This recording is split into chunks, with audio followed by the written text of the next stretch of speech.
क्या कोई प्रेम इतना सच्चा हो सकता है कि मृत्यु के देवता यमराज भी झुक जाएं? क्या एक स्त्री की तपस्या इतनी ताकतवर हो सकती है कि मृत्यु भी कदम पीछे खींच ले? ये सिर्फ एक कथा नहीं, ये सनातन धर्म की सबसे भावुक प्रेमगाथा है। सावित्री और सत्यवान की। बहुत समय पहले की बात है। मद्र देश के राजा अश्वपति और रानी मालविका को संतान नहीं थी। सालों की तपस्या, यज्ञ, व्रत और तब देवी सावित्री ने उनकी गोद में जन्म लिया। उस कन्या का तेज इतना था कि लोग उसकी आंखों में नहीं देख पाते थे, जैसे वह कोई साधारण बालिका नहीं, बल्कि स्वयं देवी सरस्वती का अंश हो। वो घोड़े दौड़ाती, शास्त्र पढ़ती, ब्रह्म मुहूर्त में पूजा करती। लोग उसे कहते तपस्या की संतान। जब विवाह का समय आया, राजा ने स्वयंवर की योजना बनाई, लेकिन सावित्री ने एक वाक्य में सबको चौंका दिया। मैं अपना जीवन साथी स्वयं चुनूंगी, एक ऐसा पुरुष जो धर्म, सेवा और सच्चाई में मुझसे भी आगे हो। वो अकेले निकली, घोड़े पर बैठ जंगल पार किए, गांवों में गई।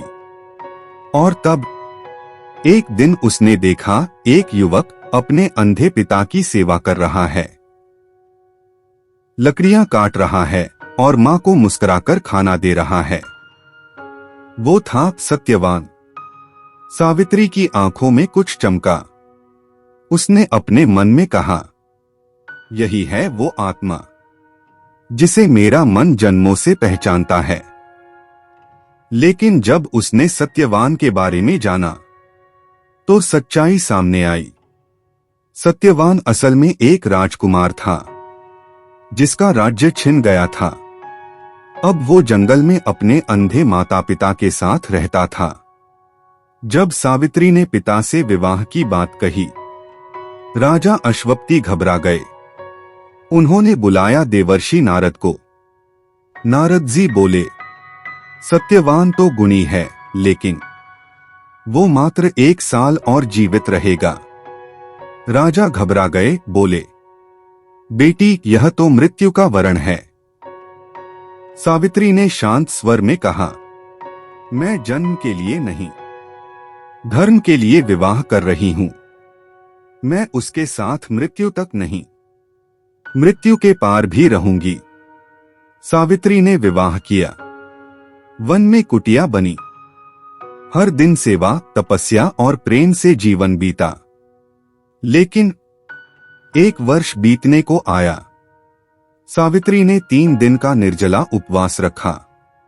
वटवृक्ष के नीचे बैठकर सिर्फ एक ही प्रार्थना, हे धर्म, हे शक्ति, मेरे पतिव्रता धर्म की रक्षा करना। एक दिन सत्यवान सिरदर्द से परेशान हुआ। सावित्री ने उसे अपनी गोद में सुला लिया।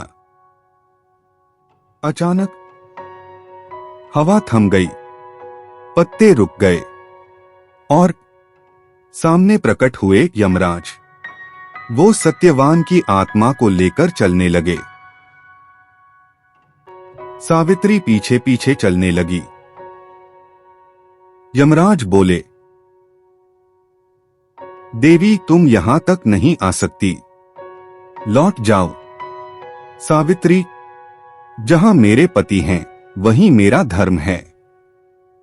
यमराज बोले, तुम्हारी भक्ति से प्रसन्न होकर मैं तुम्हें 3 वरदान देता हूं, लेकिन सत्यवान को मांगना मत।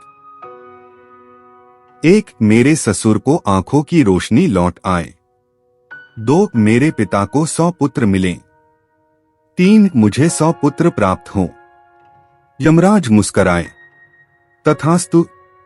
सावित्री ने धीरे से कहा, यदि मुझे 100 पुत्र मिलेंगे, तो सत्यवान को तो जीवित रहना ही होगा। यमराज चुप हो गए। फिर बोले, तुम्हारा साहस, भक्ति और प्रेम सब अडिग हैं। मैं सत्यवान को जीवन लौटाता हूं। सावित्री की गोद में सत्यवान की आंखें खुली। उसने कहा, मैं सो गया था, और अब लगा जैसे पुनर्जन्म हुआ हो। सावित्री ने आंखों में आंसू लिए कहा, हाँ प्रिय, तुम मृत्यु से लौटे हो।